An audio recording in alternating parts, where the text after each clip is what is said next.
Donc ça, c'est vraiment une très bonne question. Combien de temps et surtout quel était mon dosage? Et là, vous allez, je pense, halluciner.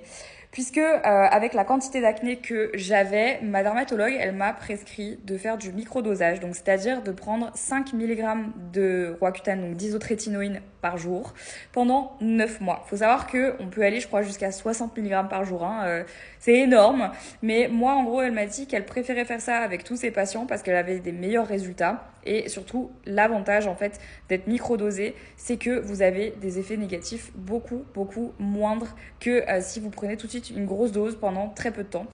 En gros, en fait, de prendre très peu par jour pendant longtemps, ça fait que votre corps, il va mieux supporter, il va mieux s'adapter au traitement et donc vous allez avoir moins d'effets négatifs. Donc moins de sécheresse, moins de tout ça. En fait, ça va juste être plus supportable et moins un choc pour votre corps.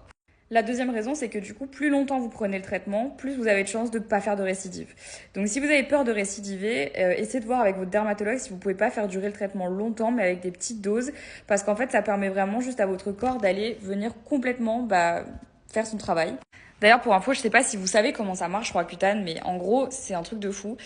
L'isotrétinoïne, enfin en tout cas les molécules qui sont dans le Roaccutane, elles vont venir complètement anéantir les glandes sébacées qui produisent du sébum. Donc c'est-à-dire qu'en fait, on a tous des glandes sébacées.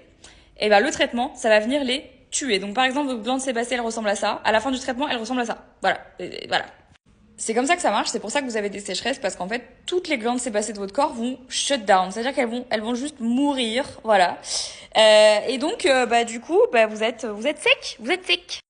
Donc voilà, moi je suis contente que ça se soit passé comme ça parce que meilleure tolérance, moins de risque de rechute et surtout meilleure adaptation de mon corps et moins d'effets secondaires.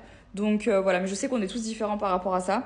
Et moi je suis très contente qu'elle ait fait ça parce que je pense que ça a aidé au fait que ça ne revienne pas.